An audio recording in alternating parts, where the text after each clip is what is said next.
বাড়ি ফিরতে চিরঞ্জীবের বরাবরই খুব রাত হয়। তা 10:30 11টা তো বাজেই। তেমন জরুরি মিটিং থাকলে মধ্যরাত হতেও বাধা নেই।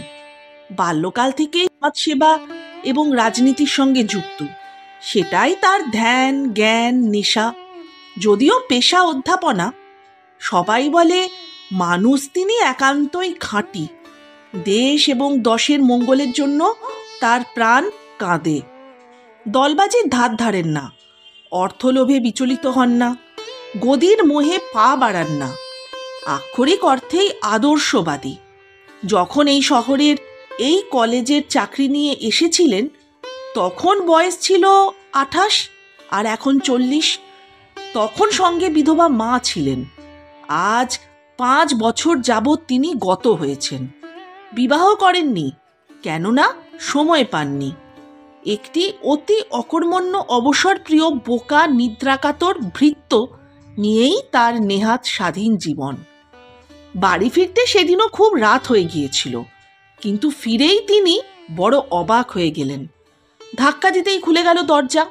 ঘড়িতে দেখলেন 12:33। মফস্বল শহরের রাত। 12টা অবশ্য বেশ গভীরই সেক্ষেত্রে। বেশিরভাগ মানুষই নিদ্রিত, তার মধ্যে তার পুরাতন ভৃত্য গোবর্ধন, সে তো নিদ্রাগত বটেই। গোবর্ধন সন্ধে থেকেই ঘুমোয়। প্রতিদিনই ফিরে এসে দরজা ধাক্কাতে ধাক্কাতে প্রাণান্ত না হওয়া পর্যন্ত তার ঘুম ভাঙে না। আর এত রাত্রে এলে তো পুলিশ ডাকার অবস্থা ঘটে। আরও একটা কাণ্ড করে সে, সারা বাড়ি অন্ধকারে আচ্ছন্ন করে রাখে। তিনি যত বলেন বসার ঘরের আলোটা তো অন্তত জ্বেলে রাখবি, সে কথা কার কানে ওঠে। আবার মুখে মুখে বলে, হ্যাঁ অত মিচিমিচি ইলেকট্রিক পুরোই আমি আর কি, আমার তো আর খেয়ে দে কাজ নেই কি না। খেয়ে দে সত্যিই তার কাজ নেই। বেলা পড়তে না পড়তেই চিরঞ্জীব বেরিয়ে যান 1 কাপ চা খেয়ে। আর ফিরতে ফিরতে তো সেই এত রাত। গোবর্ধন আলোই জ্বালে না। দাদাবাবু বেরোনো মাত্র সেই যে দরজা বন্ধ করে ঘুম লাগায়, ওঠে এক্কেবারে ফিরে এলে। বিকেলে রান্নাবান্নার পাট নেই। গোবর্ধনের রান্না যত কম খাওয়া যায় ততই মঙ্গল। পারলে দুপুরেও খেতেন না। মা ছেলেবেলা থেকে বদভ্যাস করে দিয়ে গেছেন ভাতের। তিনি নেই, অথচ অভ্যাসটা আছে। ভাত খেয়েই কলেজে যান। সেই সঙ্গে যেটা মাছের ঝোল নামে নিয়ে আসে, তার স্বাদ যে কি ভয়ানক সে শুধু যে খেয়েছে সেই জানে। অন্যমনস্ক চিরঞ্জীব এক ঝাঁকিতে পূর্ণমনস্ক হয়ে চেঁচাতে থাকেন, এটা তুই কি করেছিস, কি করেছিস? হ্যাঁ? লোকটা নেহাতি হদ্দ বোকা, নইলে এত বছর এ বাড়িতে আছে, এত বছর ধরে মাকে রান্না করতে দেখেছে, তবু কিছু শিখল না। এই চিৎকার শুনে সে দৌড়ে গিয়ে ভ্যাবাচ্যাকা খেয়ে 1 খামচা নুন বা চিনি মিশিয়ে নিয়ে এসে বলে, এবার দেখুন দাদাবাবু ঠিক হয়েছে কি না। সুতরাং এই লোকের দ্বারা তিনি তার জঠরকে আর নির্যাতিত হতে দিতে চান না। বলেন, রাত্রিরে আমার জন্যে সব সেদ্ধ করে রাখবি, বুঝেছিস হতভাগা? মাখন থাকে যেন ঘরে, পাউরুটি থাকে যেন। ওই সবই তিনি খান, সঙ্গে 1 কাপ কফি। সেদিন গোবর্ধনের আলো জেলে রাখা, দরজা খোলার তৎপরতা ইত্যাদি দেখে তিনি প্রায় তাজ্জব বনে গিয়েছিলেন। কিন্তু তারপরেই বুঝতে পারলেন কারণটা কি, এবং বোঝার সঙ্গে সঙ্গে তার তাজ্জব হয়ে যাওয়ার মাত্রা 100 গুণ বৃদ্ধি পেল। নতমুখী যে মেয়েটি দরজা খুলে দিয়ে দাঁড়িয়েছিল তাকে দেখে ঢুকতে গিয়েও থেমে বললেন, আপনি? মানে আমি সীতা। মেয়েটির অস্ফুট গলা শোনা গেল কি গেল না। সীতা নামটা শোনা শোনা মনে হলেও ঠিক বুঝতে পারছেন না তিনি। মেয়েটি আবার বলল, আমার বাবার নাম বিধুভূষণ খাস্তগীর। বিধুভূষণ খাস্তগীর? হঠাৎ বহুদূর থেকে ভেসে আসা কোনো গানের অস্পষ্ট সুরের মতো একটা অনুভূতি ধাক্কা দিল মোটে। মেয়েটির আপাদমস্তক ভালো করে দেখলেন উনি। বিশ্বস্ত পোশাক, উদ্ভ্রান্ত চেহারা, অবিন্যস্ত চুল। ঘরে ঢুকে বললেন, আমি তো ঠিক চিনতে পারিনি। আমি সে আশা করিও নি। বসুন। কিন্তু এত রাত্রিরে আবার ঘড়ি দেখলেন উনি। তা প্রায় 12:30 বাজে। এসেছি আমি 9টার সময়। গোবর্ধন কোথায়? সে আমাকে দরজা খুলে দিয়ে বোধহয় ঘুমিয়ে পড়েছে। বলেছিল দাদাবাবুর আসতে অনেক রাত হবে। হ্যাঁ, আমি একটু রাত করেই ফিরি। আমি বললাম, তুমি তোমার কাজে যাও, আমার খুব জরুরি দরকার, দেখা না করে আমি তো যেতে পারবো না। জরুরি দরকার? আমার সঙ্গে? আজ্ঞে হ্যাঁ। কি বলুন তো? সীতা ঢোক গিলল, দৃষ্টি মাটিতে নিবদ্ধ রাখল। তারপর স্পষ্ট করে বলল, আমি আমি আপনার আশ্রয় প্রার্থী। আশ্রয়? আশ্রয় প্রার্থী? আমার সামনে এখন দুটো পথ খোলা, হয় মৃত্যু, নয় আপনার দয়া। এসব কি বলছেন আপনি? যা সত্য তাই বলছি। আমি কিছু বুঝতে পারছি না। মৃত্যুকেই বেছে নিয়েছিলাম। লাল বাঁধে গিয়ে বসেও ছিলাম অনেকক্ষণ। মনে পড়ল সাঁতার জানলে ডুবে মরা যায় না। কলসি সঙ্গে ছিল না। মৃত্যুর অন্য উপায়ও আমি জানি না। তাহলে হয়তো জগতে আপনি ছাড়া আর কার কাছে গিয়ে আশ্রয় চাইতে পারি? চিরঞ্জীব মুখার্জি ভেবে পেলেন না এ ধরনের কথা এই মেয়েটি তার কাছে কেন বলছে। মাথাটা তা খারাপ হয়নি তো? লক্ষ্য করলেন ভালো করে। নিতান্তই সাব্যস্ত ভঙ্গি, কথাবার্তাতে কোনো রকম গোলমাল আছে বলে তো মনে হচ্ছে না। নিশ্চয়ই বাড়ি থেকে রাগারাগি করে বেরিয়ে এসেছে। যা বাড়ি! সহানুভূতি গলায় বললেন, আমাকে আপনি যোগ্যতার অতিরিক্ত মর্যাদা দিচ্ছেন তা সন্দেহ নেই, কিন্তু আমি কি বলি, আপনি চলুন, আপনাকে আমি বাড়ি পৌঁছে দিয়ে আসি। সীতা তাকালো, তাকিয়েই রইল। কালো কুচকুচে হরিণের মতো টানা টানা দুটি চোখ যেন দপ করে আগুন জ্বলে উঠল। বলল, বাড়ি যাবার জন্যে তো আমি এখানে আসিনি। চিরঞ্জীব সেই একই রকম নরম গলায় বললেন, নিশ্চয়ই বাড়ির ওপর রাগ করে এসেছেন। মেয়েটি বলল, রাগ? না না না, রাগ অভিমান আমার জীবনে অবান্তর। বাড়ি থেকে বিতাড়িত হয়েছি সন্ধে 7টাতে। 9টায় আপনার এখানে এসেছি। রাত 12টা পর্যন্ত অপেক্ষা করেছি। আপনার বাড়ি, আপনার ঘর তাড়িয়ে দিলে চলে যাব, সেটা স্বতঃসিদ্ধ। কিন্তু বিধু খাস্তগিরের দরজায় আপনাকে পৌঁছে দিতে হবে না। কিন্তু কিন্তু আপনি আপনি সমাজসেবক, সত্যবাদী, অন্যায়ের সঙ্গে আপোষ করেন না। শুনতে পাই এইসব কথা আপনার চরিত্রের অলংকার। একটি মেয়েকে আশ্রয় দিতে এত ভয় পাচ্ছেন কেন? নিজের জন্য ভয় পাচ্ছি না, ভয় পাচ্ছি আপনার জন্য। এই ছোট শহরে এই রাত্রিবাসের কথা কি অনেক কুশ্রী চেহারায় লোকের মুখে মুখে ছড়িয়ে যাবে না? আমি গ্রাহ্য করি না, কিন্তু আপনার গায়ে কেউ কালি ছিটোক তাও তো আমি চাই না। আমার গায়ে কালি? অদ্ভুতভাবে হাসল মেয়েটি। সর্বাঙ্গে কালি মেখেই আপনার দয়ার ভিখিরি হয়ে এখানে এসেছি। এই কালি আমাকে এই সাহস জুগিয়েছে। হাঁটু ভেঙে মাটিতে বসে পড়ল মেয়েটি। আপনি আমাকে স্ত্রীর মর্যাদা দিয়ে এই বিপদ থেকে রক্ষা করুন। কি কি কি? শুধু সবাইকে জানতে দিন আমি বিবাহিতা। এ ব্যতীত কথা দিচ্ছি অন্য বিষয়ে স্ত্রীর দাবি আমি কখনো করব না। কি বলছেন কি আপনি? কি বলছেন? বিনা মেঘে বজ্রপাত হলেও বোধহয় চিরঞ্জীব মুখার্জি এত স্তম্ভিত হতেন না। লোভ নয়, মোহ নয়, প্রেম নয়, প্রলোভন নয়, শুধু একটি নিপীড়িত, নির্যাতিত, অরক্ষিত মেয়ের এই আবেদন কি আপনি রক্ষা করতে পারবেন না? প্রার্থনার ভঙ্গিতে সীতা তার 2 হাত বুকের কাছে জড়ো করল। বিপন্ন চিরঞ্জীব তো কি বলবে ভেবেই পেল না, কিন্তু সেটা তো সম্ভব নয়। আমতা আমতা করে সেই কথাটাই বলল। সম্ভব, আপনার পক্ষেই সম্ভব। মৃত্যুর সঙ্গে দেখা করতে না পেরে আমি সেই জন্যেই আপনার দরজায় ছুটে এসেছি। আমাকে দয়া করুন, দয়া করুন আমাকে। চিরঞ্জীব অন্যমনস্ক হলেন। অনেক ভুলে যাওয়া কথা একসঙ্গে মনে পড়ল তার। মা এক সময় এই মেয়েটির সঙ্গে তার বিবাহের প্রস্তাব করেছিলেন। তখন এক পাড়াতেই ছিলেন।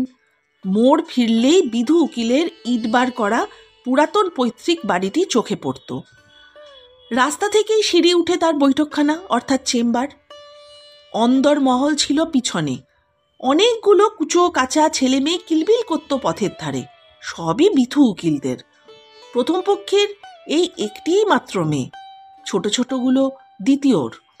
মেয়েটির মা মারা যাবার মাস দশেক বাদে বিধুবাবু তাকে মাসি, পিসি, কাকি এইসব ধরনের কোনো আত্মীয়ার কাছে রেখে এসেছিলেন। সীতা তখন রীতিমতো যুবতী, আইএ পাশ করে বিয়ে পড়ছিল। সেই সময়ই ওই কলেজে যোগ দেন চিরঞ্জীব। তার বাবা বলে বেড়ালেন সব সময়, কাজে কর্মে বেরিয়ে যান, মেয়েকে একা বাড়িতে রাখতে ভরসা পান না। জায়গাটা তো তেমন ভালো না। এই বলে অচিরেই অন্য একটি মেয়েকে বিয়ে করে নিয়ে এলেন কোথা থেকে যেন।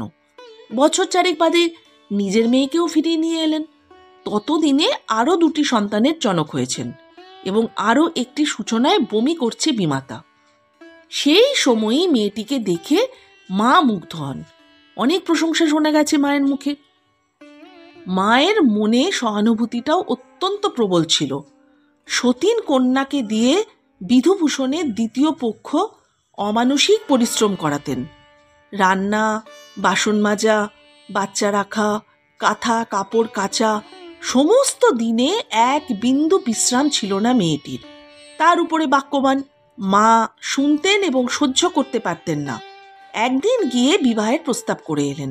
যদিও চিরঞ্জীব এক বাক্যে তার সম্মতি জ্ঞাপন করেনি, শোনামাত্রই বলেছিলেন, পাগল নাকি, ওসব বিয়ে টিয়ের মধ্যে আমি নেই। আমার জীবনের সঙ্গে আমি কোনো বন্ধনে শিকল জড়াতে রাজি নই মা। মা জেদ করলে বুঝিয়েছেন, আমার সময় কোথায় যে একজন সাধারণ ভদ্রলোকের মতন বিয়ে করে আমি সংসার পাতব? তুমি তো দেখতেই পাচ্ছ আমার অবস্থা। তবু বিমাতার সংসারে মেয়েটির দুঃখ, দৈন্য, নির্যাতন, নিপীড়নের কথা শুনতে শুনতে মন তার ভিজে উঠত। পথে যেতে আসতে কখনো দেখা পেলে চকিত দৃষ্টিতে তাকাতেন। চোখে চোখ পড়লে মেয়েটির মুখ রক্তে আরক্ত হয়ে উঠত। তিনিও কম্পিত বক্ষে ধা ধা করে চলে যেতেন। মনে বেশ একটু রং ধরে উঠেছিল, কিন্তু প্রস্তাবনাতেই সমাপ্তি লাভ করে।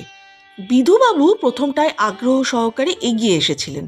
একটা পয়সাও লাগবে না, শুধু শাঁখা সিঁদুর দিয়েই অব্যাহতি পাবেন, এই সংবাদে খুব পুলকিতও হয়েছিলেন। কিন্তু 24 বছরের ছোট দ্বিতীয় পক্ষ যখন রুখে উঠে বলল, সংসারের ঘানিটা টানবে কে শুনি? এই শুয়োরের পাল কে চড়াবে? এই তোমার একগাদা ছেলেপিলে, এগুলোকে কে দেখবে? অমনি ভয়ে বিধুবাবু অর্ধমৃত হয়ে গেলেন। ভেবে দেখলেন কথাটা তো সত্যি। সীতাকে বিবাহ দিলে সীতার বিমাতার সংসারই বা কে চালাবে? সংসার যে ডকে উঠবে। তার নিজের পানটুকু জলটুকু দেবারও তো আর অবশিষ্ট কেউ থাকবে না। মেয়েকে তিনি দেখেন না বটে, মেয়ে তো তাকে দেখে। মেয়েরই বয়সী যুবতী পত্নী যখন অশ্রাব্য কুশ্রাব্য ভাষায় গালাগালি তুবড়ি ছোটান, এই মেয়ের চোখেই স্নেহের ছায়া টলমল করতে দেখে তবু একটা খড়কুটো অবলম্বন তো পান তিনি। মনে মনে না ভেবে পারেন না তড়িঘড়ি করে এই ছোট লোকের অশিক্ষিত মেয়েটাকে বিবাহ করা তার বোকামিই হয়েছে। কিন্তু এখন আর কি করবেন? শরীরের ক্ষুধা বড় ভীষণ। 1 বছর যে অপেক্ষা করেছেন তাই ঢের। এসব অনেক আগেকার কথা। 8-10 বছরের পলিমাটি পড়ে গেছে সেই দিনগুলোর উপর। বাড়ি বদলে কবে চলে এসেছেন অন্য পাড়ায়। মা চলে গেছেন, তাও 5 বছর হয়ে গেছে। এই তো এখন তো তিনি দেখে চিনতেও পারলেন না এই মেয়ে সেই মেয়ে। তার মানে চকিত দৃষ্টিতে চকিতেই থেকেছে। রাত 12টার সময় এতদিন বাদে এসে সে কেন তার পতিত্ব প্রার্থনা করছে ভেবে পাচ্ছিলেন না। কি করবেন, কি বলবেন। বিয়ে কি এমনিই একটা ব্যাপার যে এসে বলা মাত্রই হয়ে যায়? তার জন্য প্রস্তুতি লাগে না? বয়সও কি আর বসে আছে? এই কি বিপদে পড়লেন তিনি। তবু তার 40 বছরের শক্তপোক্ত হৃদয়ে একটা মৃদু ঢেউ আন্দোলিত হলো। ঘামছিলেন, পকেট থেকে রুমাল বার করে কপাল মুছলেন, তারপর কেশে নিয়ে বললেন, অনেক রাত হয়েছে, আমি গোবর্ধনকে ডাকছি, ও আপনার থাকার বন্দোবস্ত করে দেবে। খাবার কষ্ট হবে একটু, বলা যায় কিছুই প্রায় নেই ঘরে। মেয়েটির চোখে আশার আলো চিকচিক করে উঠল। একই ভঙ্গিতে বলল, আমি আবারও কথা দিচ্ছি, একদিন এক নিমেষের জন্য সম্পর্কের কোনো দাবি নিয়ে আপনার কাছে দাঁড়াবো না। আমি ঈশ্বরের নামে শপথ করছি, যত সম্ভব তাড়াতাড়ি আমি এখান থেকে চলে যাব। কোথায় যাবেন? একটা কোনো আশ্রমে। তার মানে বাড়ি ফিরবেন না? না। এতদিন বিবাহ করেননি কেন? কৃতদাসীর বিবাহ হয় না মশাই। কৃতদাসীর জীবন যাপন না করলেই তো পারতেন। চেষ্টার তো কোনো ত্রুটি করিনি। যেখানে যত বিজ্ঞাপন দেখেছি সর্বত্র লুকিয়ে লুকিয়ে আবেদন পাঠিয়েছি। আইএ পাশ মেয়ের আজকাল চাকরি হয় না। আমি তো শুনেছিলাম আপনি বিএ পাশ করেছেন। পরীক্ষার 2-4 মাস আগেই বাবা আমাকে তার দ্বিতীয় পত্নীর পরিচর্যার জন্য নিয়ে আসেন এখানে। তারপরের ইতিহাস গভীর অন্ধকারে আচ্ছন্ন। তবে শেষ পর্যন্ত একটা চাকরি আমার জুটেছিল। আমি সেখান থেকেই মাস দেড়েক আগে ফিরেছি। সে চাকরি আর নেই? ছিল, আমি ছেড়ে দিয়ে চলে এসেছি। স্কুলের চাকরি? কোন এক গণ্ডগ্রামের প্রাথমিক স্কুল, 4 বছর ছিলাম। কোনো কৌতূহল প্রকাশ করছি না, কিন্তু সে কাজ কি এতই অসহ্য হলো এই অন্ধকারে ফিরে আসতে হলো আবার? সীতা চুপ করে রইল। চিরঞ্জীব আবার বললেন, যে আশ্রমে এখন কাজ স্থির করেছেন সে আশ্রমে কি বিবাহিত না হলে কাজ দেয় না? সীতা জবাব দিতে একটু সময় নিল। হঠাৎ উদ্ধতভাবে বলল, আপনি তো সমাজসেবা করেন, আপনি কি জানেন না মেয়েরা কতটা অসহায়? জঙ্গলে যেমন বাঘের ভয়, একটি মেয়ের পক্ষে একা থাকলে পুরুষের ভয় তার থেকে ঢের লক্ষ গুণ বেশি। বাঘ তবু তো খেয়ে ফেলে, একটা অবসান, কিন্তু একজন পুরুষের লোভ একজন অরক্ষিত মেয়েকে। থামল এবার, অনেকক্ষণ চুপ করল।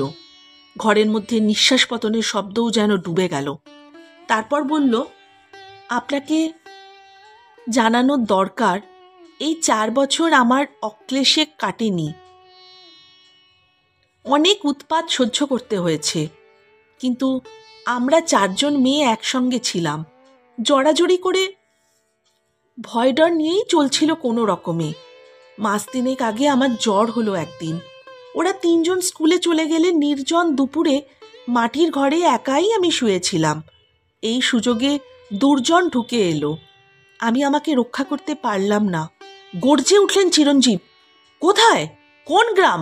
বলুন আমাকে, বলুন আমাকে, আমি তাকে শায়েস্তা করব, আমি যাব সেখানে। লাফিয়ে উঠে বাঘের মতন পদচারণা করতে লাগলেন। কি ভেবে থামলেন? বললেন, আপনি তো মাস দেড়েক আগে ফিরেছেন, তখন কেন আসেননি? স্তব্ধ থেকে সীতা বলল, আমি তখনও বুঝতে পারিনি। কি বুঝতে পারেননি? নিয়তি আমাকে কোথায় টেনে এনেছে। যা জানার, যা বোঝার সবই আজকের ঘটনা। এরপরেই আমার পিতা এবং বিমাতা আমাকে নির্দয় প্রহারে জর্জরিত করে, বার করে দেন বাড়ি থেকে। আমার প্রতি মৃত্যুও বিমুখ হয়। আপনিই আমার শেষ আশা এবং শেষ আশ্রয়। এতক্ষণে ছবিটা স্পষ্ট হলো। সহসা বিদ্রূপে ঝলসে উঠে বললেন, ও, এই জন্যেই বুঝি একটা পদবীর দরকার? সীতা তাকিয়ে থাকল। চিরঞ্জীব জানলার ধারে গিয়ে পেছন ফিরে বললেন, অসম্ভব। সীতা ভিক্ষায় আনত হলো। শুধু এইটুকু আমাকে বলবার অধিকার দিন যে আমি বিবাহিত, কেবলমাত্র এইটুকু। না না না, একদমই না, আপনি বাড়ি যান। বাড়ি? কোথায় বাড়ি? সেটা তো আমার জানার দরকার নয়। এইবার ভিক্ষা ভুলে দলিতা ফণিনীর মতো ক্রুদ্ধ ভঙ্গিতে সে উঠে দাঁড়ালো। নিষ্ঠুর, হিপোক্রিট! একজন মেয়ের সর্বনাশ করে এভাবেই সব পুরুষ সরে দাঁড়ায়। কি বলছেন কি আপনি? আমি আপনার সর্বনাশ করেছি? আপনাকে আমি এর চাইতে অনেক অনেক বড় বলে জানতাম। দেশোদ্ধারের ভান দেখে সেটা সত্য বলে ধরে নিয়েছিলাম। তাহলে এই হচ্ছে আমাদের শহরের মহাপ্রাণ চিরঞ্জীব মুখার্জি? মরতে গিয়ে ব্যর্থ হয়ে আমি এর কাছেই ছুটে এসেছিলাম। ভেবেছিলাম সমাজের সব অন্যায়ের একটা প্রতিকার আর আর কারো কাছে না পেলেও এখানে অন্তত পাব। বিদ্রুপে সীতাও ঝলসে উঠল। কিসের অন্যায়? চিরঞ্জীব অবিচলিত। দরজা ধরে নিজেকে সামলালো সীতা। একটি পুরুষের প্রলোভনের পাপে একটি নিষ্পাপ মেয়েকে কেন বলি দেওয়া হবে এভাবে? বলতে পারেন কোথায় তার দোষ? আপনাদের পুরুষ শাসিত সমাজে সে মেয়ে হয়ে জন্মেছে, শুধু এইটুকুই তো। গর্ভধারণ করবে মা, জন্ম দেবে মা, লালন পালন রক্ষণাবেক্ষণ সব করবে মা। আর পরিচয় দিতে গেলে তার পিতৃপদবী চাই, তাই তো? কেন কেন এই অন্যায়? কেন মায়ের সন্তান বললেই আপনারা তাকে গলা টিপে মেরে ফেলবেন? কেন কেন কেন? এই প্রাণ আমার ইচ্ছেতে জন্ম নিয়েছে কি? তবু তার জন্যে কেন মরতে হবে আমাকে? তা নইলেই ঠেলে দেবেন গণিকাবৃত্তির দরজায়। নিজেদের পশু প্রবৃত্তি চরিতার্থ করে প্রায়শ্চিত্ত করাবেন মেয়েটিকে দিয়ে। কেবলমাত্র সেই মেয়েটিই তো নয়, একটি প্রাণ কণিকাকেও সংহার করেন আপনারা। নরক নরক, সবচেয়ে বড় বেদনা। আপনিও সেই নরকেরই কীট, অথচ 10 বছর যাবৎ এই নরকের কীটকেই আমি দেবতা জ্ঞানে পুজো করে এসেছি। অতি বড় দুঃখের দিনেও এই মানুষের অস্তিত্ব স্মরণ করে আমি কল্পনায় সান্ত্বনা পেয়েছি। বলতে বলতে তার গা থেকে জড়িয়ে থাকা চাদরটা খসে পড়ে গেল। প্রচণ্ড প্রহারে রক্তাক্ত দেহের অনেকখানি উন্মুক্ত অংশ দেখতে পেয়ে চিরঞ্জীব শিহরিত হলেন। সীতা ঝড়ের বেগে বেরিয়ে গেল। এরপরে অনেকক্ষণ কিংকর্তব্য বিমূঢ় হয়ে দাঁড়িয়েছিল চিরঞ্জীব। এই মুহূর্তে এই মেয়েটি তাকে যা যা বলে গেল মনে পড়ল। এই ধরনের বক্তৃতায় তিনি অনেক সময় মুখর হয়ে ওঠেন। আন্তরিকতার কোনো অভাব থাকে না। তরুণরা এবং মহিলারা জয়ধ্বনি করেন, বয়োজ্যেষ্ঠরা ধিক্কার দেন। এতদিন এইসব বিশ্বাসেই অটল ছিলেন, কিন্তু যে মুহূর্তে নিজের ওপর এসে দোষটা বর্তালো, তৎক্ষণাৎ তার চিরাচরিত পুরুষ প্রবৃত্তি কেমন রোঁয়া ফুলিয়ে জাত ভাইদের সপক্ষে দাঁড়িয়ে গেল। ছি, এটা তো অন্যায় হয়েছে। এটা তিনি ঠিক করেননি। ঘড়ি দেখলেন 2:05। এই গভীর রাতে কোথায় চলে গেল মেয়েটি? এতক্ষণে একটা অন্যায় বোধ তাকে উদ্বুদ্ধ করল। সমাজসেবী হিসেবে অজিত অহংকার খোঁচা দিল মহাপ্রাণের ভূমিকায় অবতীর্ণ আত্মাকে। সঙ্গে সঙ্গে দ্রুত পায়ে ধাবমান হলেন এবং ফিরিয়ে নিয়ে এসে বলেন, দেখুন, আমার বয়স 40, আমি চিরকুমার। আমার পক্ষে বিবাহ প্রহসন, কিন্তু এটা খুবই সত্য কথা। বিবাহের মর্যাদা না পেলে একটি সন্তান সম্ভবা কুমারী মেয়ে মৃত্যু ব্যতীত কোথাও গিয়ে স্থান পাবে না। সমস্ত পুরুষের হয়ে তার প্রায়শ্চিত্ত আমার করাই উচিত। আমি কাল সকালে রেজিস্ট্রারকে ডেকে আপনাকে সেই প্রতিকারহীন অসহায় অবস্থা থেকে বিবাহের মর্যাদায় উত্তীর্ণ করব। একটি শর্ত, আপনি যেন আমার শপথ থেকে এক বিন্দু সরে না দাঁড়ান। মনে থাকবে তো? আরক্ত মুখে সীতা বলল, আমি আবারও ঈশ্বরের নামে শপথ করছি, একটি প্রাণকণিকাকে রক্ষা করার জন্য আমার 32 বছরের লাঞ্ছিত, বঞ্চিত, অপমানিত বুভুক্ষু হৃদয় আপনার থেকে যে ভিক্ষালব্ধ সম্মান নত মস্তকে লেহন করবে, কখনো কোনো কারণেই সম্পর্কের দাবি তুলে আমি সেই সম্মানের অবমাননা করব না। আমি একটি কুষ্ঠাশ্রমে সেবিকার কাজ নিয়ে যাচ্ছি, সেখানেও থাকা খাওয়ার বন্দোবস্ত আছে, তবে কিছুদিন অপেক্ষা করতে হবে তার জন্য। এখন যিনি আছেন তিনি মাস 2 বাদে তার কর্মভার অন্যকে বুঝিয়ে দেবেন। এই 2 মাস আমাকে যদি এই বাড়িতেই কোনো একটি ঘরে আশ্রয় দেন, কৃতজ্ঞ হব। ঠিক আছে, আপনার যতদিন অন্যত্র যাবার সুবিধে না হয় এখানেই থাকবেন। যেমন আপনার ভৃত্য গোবর্ধন আছে। গলা বন্ধ হয়ে এলো সীতার। আমি তার চেয়ে 1 বিন্দু বেশি সুযোগ সুবিধা চাইব না, সেটাও আমি প্রতিজ্ঞা করছি। নরম হলেন চিরঞ্জীব। কি আশ্চর্য, এসব বলছেন কেন? আমাকে যতই ছোট ভাবুন, আমি অতটা ছোট নই। সত্যি সত্যি পরের দিন বেলা 12টার সময় সীতা খাস্তগির কলমের এক আঁচড়ে সীতা মুখার্জি হয়ে গেল। কোণের দিকের একটি পরিত্যক্ত ঘরে আশ্রয় মিলল তার।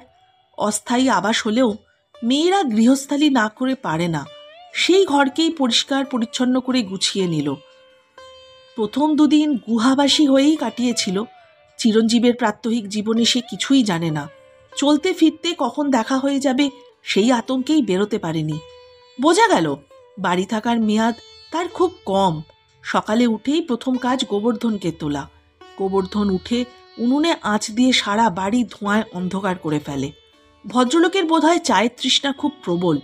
কতবার যে খোঁজ নেন, উনুন ধরল, জল ফুটলো কি, ওরে ও গোবর্ধন, আর কতক্ষণ দেরি হবে, তার ঠিক নেই। গোবর্ধন একটা করে তো আর একটা ভোলে, এটা দেয় তো সেটা দেয় না, ওটা আনে তো সেটা পড়ে থাকে। তবে এটা বোঝা যায় দাদাবাবুকে সে প্রাণতুল্য ভালোবাসে। দাদাবাবুকে ভালো রাখতেও সে চায়, কিন্তু পারে না, এই যা। সীতা তার কৃতজ্ঞতা বোঝানোর জন্য একটুখানি চেষ্টা করে চিরঞ্জীবের সেবা করার। ভদ্রলোক সত্যি সত্যিই তাকে উদ্ধার করেছেন, কলঙ্ক মোচন করেছেন। এখন সেও তার কথা মতো চলে যেতে পারলে তারও যেন মান রক্ষা হয়। সে অপেক্ষায় থাকে যে তার চাকরির খবরটা পাকাপাকিভাবে এলে সে যেন বাঁচে। কিন্তু মানুষ ভাবে এক, ভগবান করে আরেক। পাকা খবর এলো প্রায় 3 মাস কাটিয়ে। এর মধ্যে সব মিলিয়ে মুখোমুখি দেখা বোধহয় দিন 3 হয়ে থাকবে চিরঞ্জীবের সঙ্গে। তাও দৈবাত হাসি মুখেই চিরঞ্জীব সম্ভাষণ করেছেন। কি ভালো? সীতা মাথা নেড়ে সম্মতি জানিয়েছে।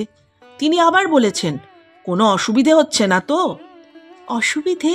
কিসের অসুবিধে? আমি বড় অযোগ্য, কিছুই পারি না। গোবর্ধন তো আমার জুড়ি। আপনি আশায় কুড়েমি করার ও আরও সুবিধে পেয়েছে। সুবিধা অবশ্যই যার সবচেয়ে বেশি হয়েছে সে ব্যক্তি আমি। সীতা চুপ, সুতরাং আলাপ বেশি দূর এগোয়নি। আর একদিন সেই একই সম্ভাষণ। কি ভালো? সেই ঘাড় নেড়ে সম্মতি জ্ঞাপন। হ্যাঁ। আমি 2-1 দিনের জন্য কলকাতা যাচ্ছি। একা থাকতে ভয় করবে না তো? না না, ভয় কিসের? আজ সকাল থেকে এত ঘুরেছি। চকিতে তাকিয়ে সীতা বলেছে, বাড়ি যখন একটা আছে দুপুরে তো ফিরলেই হতো। বাড়ি তা আছে, কোনো নিঃশব্দ অস্তিত্বের ভৌতিক যন্ত্রও আছে, কিন্তু অপেক্ষা করার তো কেউ নেই। কি হবে ফিরে? আপনার মনে হয় এখনো খাওয়া হয়নি? কোথায় আর। চোখে মুখে ব্যাকুলতা নিয়ে রান্নাঘরের দিকে পা বাড়ালো সীতা। চিরঞ্জীব বাধা দিল, থাক থাক, আপনাকে আর যেতে হবে না, সবই গুছানো আছে। গোবর্ধনই তো দিতে পারে। ও, চুক্তিতে কি এটা ছিল? কোনটা বলুন তো? এই গৃহিণীপনা। সীতার মুখে এক ঝলক রক্ত। আর একদিন সীতাই গিয়ে দাঁড়িয়েছিল দরজায়। গোবর্ধন বলল, জ্বর হয়েছে। ইজি চেয়ারে শুয়ে একটা বই পড়ছিলেন। চমকে উঠে বসে বললেন, আপনি? সকালের চা খাবার সবই তো ফেরত গেছে, ইচ্ছে করছে না। যা ইচ্ছে করে বললেই তো পারেন, একটু করে দিই আমি। কার জন্যে? সীতা কোনো জবাব দিল না। আমার জন্য? তাতেও সীতা জবাব দিল না। আমার জন্য কাউকে কিছু করতে হবে না। আবার বই মুখে নিয়ে এলিয়ে শুলেন চিরঞ্জীব। দাঁড়িয়ে থেকে থেকে সীতা চলে গেল। আর আজ চলে যাচ্ছে সে। কিন্তু চিরঞ্জীব কোথায়? সকাল থেকে তিনি অনুপস্থিত, অথচ জানেন আজ সে চলে যাবে। গাঢ় অভিমানে ভরে যায় মন। সময় হয়ে গেল, বসে আছে সব গুছিয়ে। আশ্চর্য, মানুষটার দেখা নেই, একটা পাখি পুষলেও তো মায়া হয়। এই 3 মাসে সীতা কি সেটুকু অর্জন করতে পারল না? হাজার হোক, স্ত্রী তো, আইনসিদ্ধভাবেই স্ত্রী। শেষ দিকে একটা স্বামীর কর্তব্যও তো সীতা আশা করতে পারে। কি নির্মম!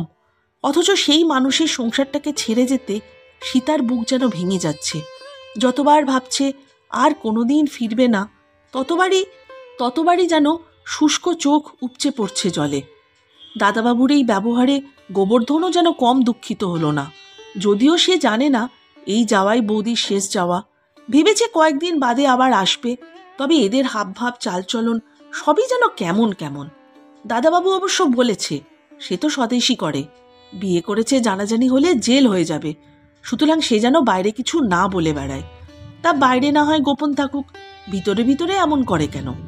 সময় মতো গোবর্ধন একটা সাইকেল রিক্সা নিয়ে এলো। সীতা উঠে বসলো। এই প্রথম সিঁদুর পড়েছে, মাথায় আঁচল তুলে দিয়েছে। এই কমাসে এলোপাথারি কম কাপড় চোপড় এনে হাজির করেনি চিরঞ্জীব। রেজিস্ট্রেশনের দিন কেনা শাড়িটাই পরল, সঙ্গে নিয়েছে আর একখানা। না নিয়ে তো উপায় নেই, তবু যত কম গ্রহণ করা যায়। শুধু তো কাপড় চোপড় নয়, একখানা নোট লিখে টাকাও চাইতে হয়েছে। গোবর্ধনের হাতে যদি আমাকে শখানেক টাকা দেন তাহলে অত্যন্ত উপকৃত হই। মাইনে পেলে 2 কিস্তিতে আমি শোধ করে দেব। টাকা দিয়েছিল চিরঞ্জীব, সেই টাকা পাথেয় করেই আবার এক অজানার উদ্দেশ্যে ঝাঁপ দিচ্ছে সীতা। তবু আজ তার বুকে অনেক বল। সে একজনের স্ত্রী, যার স্ত্রী সে তো এখন আর এলো না। টাকা গোবর্ধনের হাতে পাঠিয়ে ওই সিঁদুরটুকু পরিয়েই তার কাজ শেষ। মফস্বল শহরের স্টেশন জাঁকজমক নেই, ভিড়ও নেই। সে পৌঁছতে পৌঁছতে ঘস করে চলে গেল আরেকটা ট্রেন। আর একটা এলো। গুড়ের হাড়িতে মাছি পড়ার মতন ভনভন করলো কিছু যাত্রী, কিছু ফেরিওয়ালা, আর কিছু কুলি, আর কিছু নীরব যাত্রী। দূর থেকে দেখা গেল তার ট্রেনও আসছে। সঙ্গে সঙ্গে কথাটা মনে হলো তার। সঙ্গে সঙ্গেই সে নিষ্পৃহ হৃদয় ভাবল, বেঁচে থাকার জন্য কিসের অর্থ, আর কিসের জন্যই বা সে বাঁচবে? জলে ডুবতে পারেনি, সাঁতার জানে বলে ট্রেনে কাটা পড়তে বাধা কোথায়? লোকজন ঠেলে নববিবাহিত ঝলমলে চেহারা নিয়ে ছুটল সে। ইচ্ছে করেই বাড়ি ফেরেনি চিরঞ্জীব। তার আত্মসম্মানে যথেষ্ট ঘা লেগেছে। হাজার হোক তিনি স্বামী, সীতা নিশ্চয়ই যাওয়ার আগে একটা অনুমতি বা অনুমতির প্রশ্ন ছিল। এতদিন একসঙ্গে থাকলো, ভদ্রতা বলেও তো একটা জিনিস আছে। কি উদ্ধত, কি হৃদয়হীন, কি জেদ! বিয়ের আগে মানুষ এরকম ভাবে, বিয়ের পরেও কি তা ভাবতে পারে? সীতা যখন একজন প্রায় অপরিচিত মেয়ে সেরকম ছিল, তখনকার সঙ্গে এই কমাসে সীতার কি এক? এমনকি যেদিন অতি ঘনিষ্ঠ 2 জন সাক্ষী রেখে 2 শহর থেকে একজন রেজিস্ট্রার এনে দরজা বন্ধ করে অতি সঙ্গোপনে সে গ্রহণ করেছিল সীতাকে, কাছাকাছি বসেই বুকটা কাঁপছিল। কেমন অন্যরকম হয়ে গিয়েছিল মনের গতি। রাত্রিবেলা যখন ছাড়াছাড়ি হয়ে 2 জন 2 জনের আলাদা ঘরে গিয়ে ঢুকলো, একক বিছানায় শুতে কতক্ষণ ঘুম এলো না। শুধু কি সেই রাতে? আর কোনো রাতে নয়, দিনেও কি নয়? সীতা ঘুরছে ফিরছে, কাজ করছে, তার 59 অভ্যাসকে ইচ্ছেকে পরম যত্নে পালন করছে। কি খাবেন, কি পড়বেন, কখন বেরোবেন, কখন ফিরবেন, সমস্ত বিষয় একাগ্র হয়ে নিবিষ্ট রেখেছে মনোযোগ। এসব কি তাকে অবিশ্রান্ত আলোড়িত করেনি? করেছে। ধীরে ধীরে এই অনুভূতি তাকে চূড়ান্ত প্রেমের পর্যায়ে নিয়ে গিয়েছে। 2 মাস কেটে যাবার পরেও সীতা যখন গেল না, তিনি নিশ্চিন্ত বোধ করেছিলেন। ভেবেছিলেন এইবার একটা বোঝাপড়ায় আসার চেষ্টা করবেন। লজ্জা, সংকোচ, কুণ্ঠা বেশি বয়সের দোষ। একান্ত যুবকের মতো দস্যু হয়ে ছিনিয়ে নিতে পারলেন কই? বলতে পারলেন কই, তোমার চুক্তিতে তুমি স্ত্রীর দাবি করবে না বলেছ, কিন্তু আমি তো স্বামীর অধিকার আরোপ করব না এমন কথা বলিনি সীতা। এই সব নানান রকম ভাবতে ভাবতে একটা রিকশাকে ডেকে তিনি স্টেশনের উদ্দেশ্যে বেরিয়ে পড়লেন। স্টেশনে গিয়ে পৌঁছতেই ছেড়ে দিল ট্রেন। বিমূঢ়ের মতো দাঁড়িয়েছিলেন। ছোট্ট একটা ভিড় চোখে পড়ল। সীতাকে ঘিরেই যেন সেই ভিড় মনে হচ্ছে।